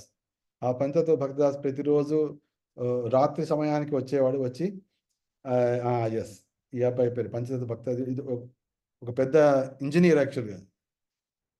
ఆ అబ్బాయి డ్యూటీ ఏమిటంటే రాత్రి ఆగానే అందరినీ చక్కగా తుడిచి, ఎందుకంటే పొద్దున అన్ని గంధము అవన్నీ పెట్టేవాడు, గంధం ఉండేది. తర్వాత గంధంతో ఉన్నటువంటి తులసి దళాలను తీయడము, ఆ తులసి దళాలు తీసి గురు మహారాజుకి ఒకటి ఇచ్చేవాడు, నాకు ఒకటి ఇచ్చేవాడు. తర్వాత అన్నిటినీ చక్కగా తుడిచి శుభ్రం చేసి అందరినీ పడుకోబెట్టేవాడు. అది ఆ అబ్బాయి డ్యూటీ. ఈ విధంగా నిత్య నిరంతరము ఎప్పుడు వచ్చినా కూడా పూజలు జరిగినటువంటి స్థానం అది. కాబట్టి ఆ స్థానంలో వచ్చిన వాళ్ళకి నిశ్చయంగా పరమ మంగళమే చేకూరుతుంది. ఆయన స్మృతులు అక్కడ ఉన్నాయి.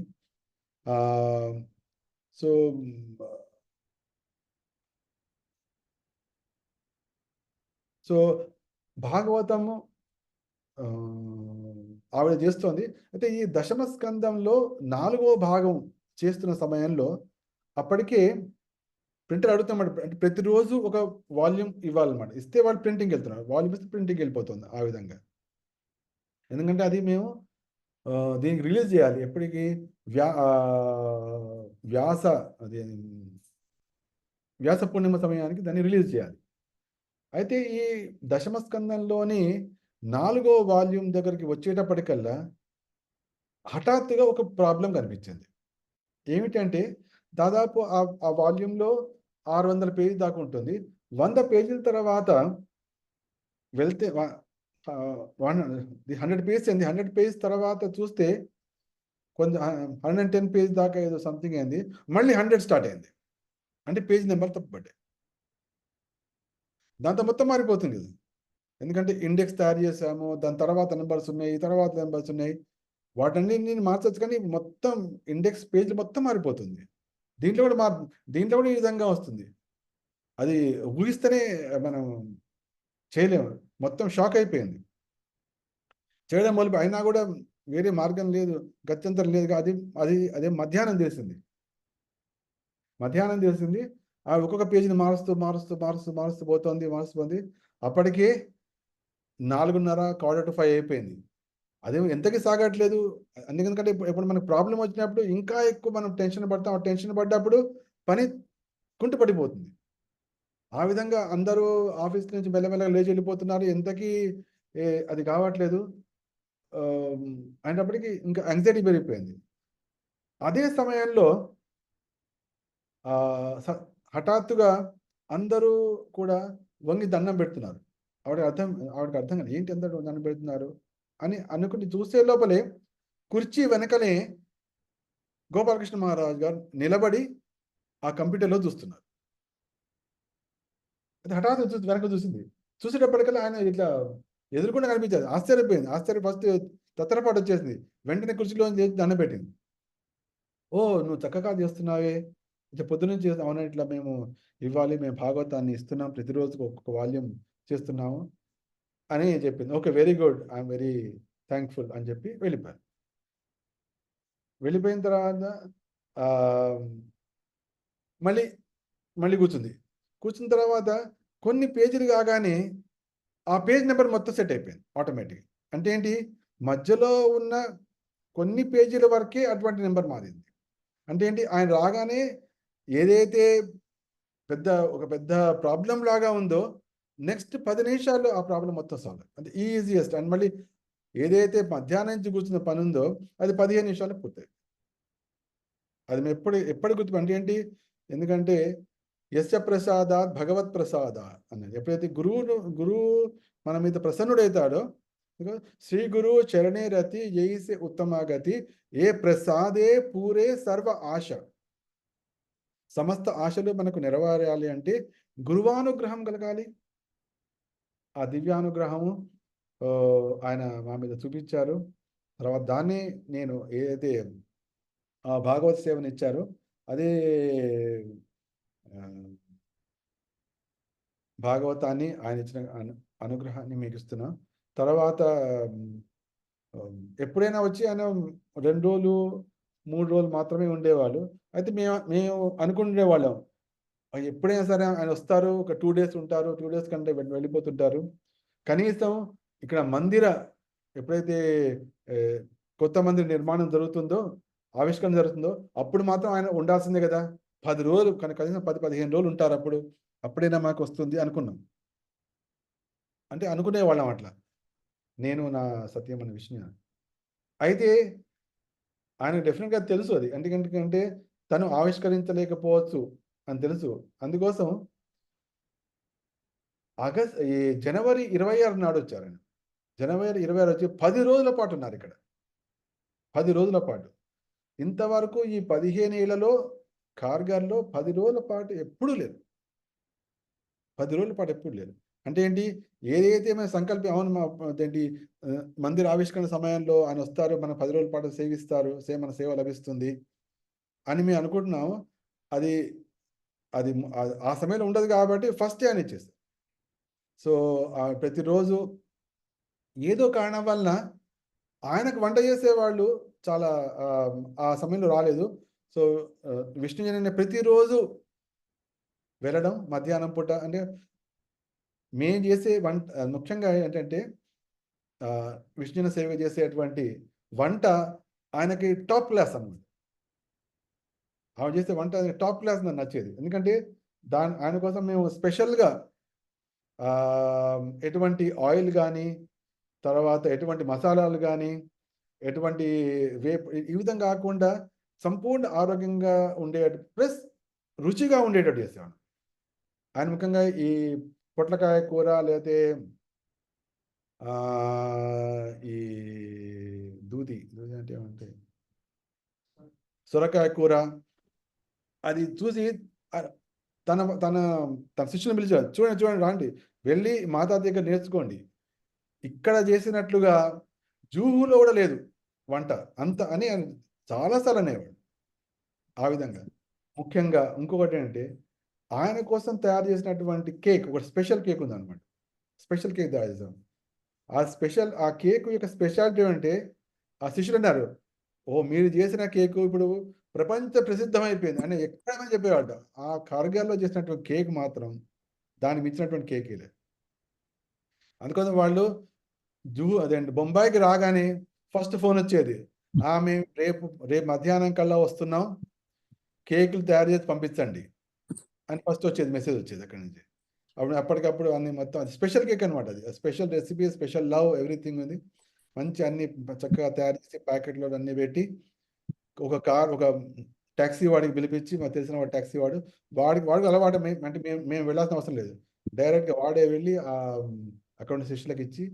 అంటే ఏంటి, ఆయన పొద్దున లేవగానే వాకింగ్కి వెళ్ళే ముందర, తర్వాత లెక్చర్కి వెళ్ళే ముందర ఆ కేక్ తినేవాడు. అంటే ఏంటి, 2 కేక్ తినంటే చాలు కడుపు నిండిపోయేది. అది స్పెషల్ అనమాట, వెరీ టేస్టీ. తర్వాత దాంట్లో షుగర్ లేదు. తర్వాత ఈ విధంగా స్పెషల్ అనమాట, వాట్ ఎవర్ ఇట్. ఆ విధంగా వాళ్ళు అన్నారు, మీ కేక్ అయితే మొత్తం ఇప్పుడు ప్రపంచ ప్రసిద్ధం, ప్రతి చోట అమెరికాకి వెళ్ళినా తెలుసు, ఢిల్లీలో తెలుసు, జుహూలో తెలుసు. ఆ విధంగా ఆయన స్పెషల్ కరుణ చూపించి 10 రోజుల పాటు సేవ చేస్తాడు. నేను కూడా ఏదో స్పెషల్ కారణంతో నేను కూడా నా సేవ ఏమిటంటే, ఆయన భోజనం చేస్తున్నప్పుడు ఆయనతో పక్కనే అది ఫోటో చూపించొస్తారు మళ్ళీ. ఆ రూమ్లో ఆయన సోఫా ఉండేది, ఆ సోఫా పక్కనే ఇంకో సోఫా ఉండేది. నేను ఆ సోఫాలో కూర్చునేవాడిని, ఆయనతో కబుర్లు చెప్తూ నేను ఉండేవాడిని, వాళ్ళు వడ్డిస్తుండే. కాబట్టి భోజనం చేసే సమయంలో పక్కన నేను పొద్దునపూట బ్రేక్ఫాస్ట్ కానీ, మధ్యాహ్నం లంచ్ కానీ, రాత్రిపూట డిన్నర్ కానీ నేనేం పక్కనే కూర్చునేవాడిని, ఆయనకు వడ్డించడము, తర్వాత ఆయన సడన్గా ఏదైనా కావాలంటే తెప్పించడము, ఈ విధంగా సాగుతుండేది. ఆవిడేమో లోపల వంట చేస్తుండేది. ఈ విధంగా 10 రోజుల పాటు అది చూడండి పక్కన చూస్తారా, పక్కన ఈ పింక్ కలర్, ఈ బ్రౌన్ కలర్ సోఫా, ఉంది. ఆ సోఫాలో నేను కార్నర్ కూర్చునేవాడిని, మహారాజు గారు అక్కడ కూర్చుని దాని మీద పెద్ద టేబుల్ వేసేవాళ్ళం, టేబుల్ తినేవాడు. ఆ విధంగా 10 రోజుల పాటు ఆయన సాంగత్యం ఇచ్చి సంపూర్ణ శక్తిని నింపి ఆయన యొక్క లెగసీని కొనసాగించడం కోసం కావాల్సినటువంటి సంపూర్ణ శక్తిని నింపి, దివ్యమైన జ్ఞానాన్ని హృదయంలో ప్రకాశింపజేసి ఆయన నిత్యలీలా ప్రవిష్టులయ్యారు. సో ఈ విధంగా నా మనసులో ఉన్నటువంటి మాటను, ఆయన యొక్క మహిమను సాధ్యమైనంత వరకు మీకు చెప్పడానికి ప్రయత్నించాను. తద్వారా అంటే ఆయన భక్తి ఎంతవరకు ఇప్పుడు ఎంత సుప్రసిద్ధమైందంటే, ఆయన నిద్రలో కూడా అంటే ఏంటి, ఆయన హారతి ఇవ్వడం అనేది చాలా ఫేమస్ అనమాట. సాధన చతురం సద్గుణ ఫలితం. చూడండి ఇక్కడ ఒక నిద్రపోతున్నాను యాక్చువల్గా.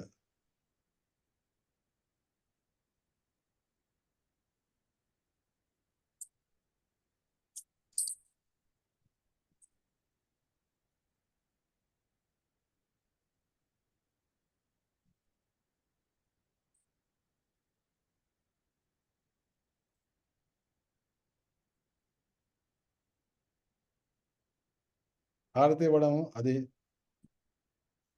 నెక్స్ట్ చామరం ఇచ్చడం. సో ఇది ఎంత వైరల్ అయిందంటే ప్రపంచం, ఓహో ఇంతటి మహాను అంటే నిద్రలో కూడా, అంటే ఆయన నిద్రపోతున్నారు కానీ చేస్తున్నది భగవత్ సేవ. అంటే మొత్తం అది ఆ సేవయే రూపం దాల్చింది అని ఈ వీడియో తర్వాత వచ్చింది. తర్వాత అంటే ఆ శిష్యుడు దాన్ని దాచిపెట్టి పెట్టాం. నో దశుడు, ఎందుకంటే ఆయన ఒప్పుకోరు ఇట్లా ఇటువంటివన్నీ చూపించాలని చెప్పి. ఆయన నిత్యలీలా ప్రవేశులైన తర్వాత ఆయన బయటకు వచ్చారు. దీంతో ఎంత ఒక రకమైన ఊపు వచ్చేసిందంటే ప్రపంచం మొత్తం అందరూ ఒక భక్తితో పరవశులైపోయారు. అటువంటి మహారాజు గారికి ఉన్నటువంటి చర్చ మనం ఇవాళ చేశాం. చాలా ఆనందంగా ఉంది, మీకు కూడా ఆనందము, స్ఫూర్తి కలిగిందని నేను భావిస్తాను. అటువంటి నేను కూడా చాలా ఫోటోలు తీశాను మహారాజు గారి, కొన్ని టకటగా చూపిస్తా, కొన్ని ఫోటోలు ఓన్లీ 1 minute లో. ఇది అక్కడ కొన్ని వెనక్కి వెళ్ళి ఇదేమో మహారాజ్ గారు ఈ మందిరం నుంచి మళ్ళీ వెళ్ళిపోయే సమయంలో కారు ఎక్కుతున్నప్పుడు ఫోటో ఇది. ఎస్, చాలా అద్భుతంగా. Yes, go ahead. శిష్యుడు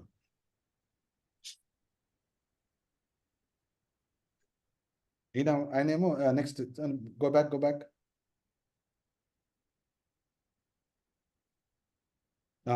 ఈయన పేరేమో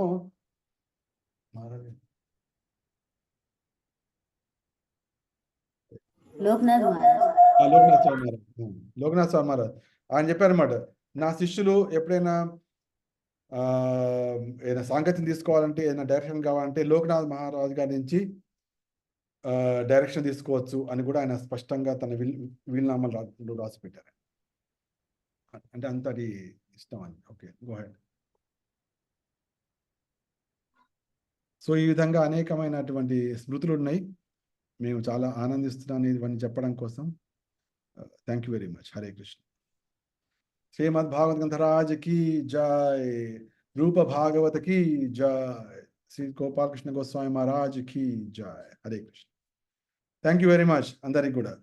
ఇంకా మీరే ప్రశ్నలు ఏం పెట్టుకోవద్దు మనం, ఎందుకంటే ఇప్పటికే 9:30 అయిపోయింది. Thank you so much Prabhuji. మీ వల్ల మేము చాలా చక్కగా వినగలిగాం.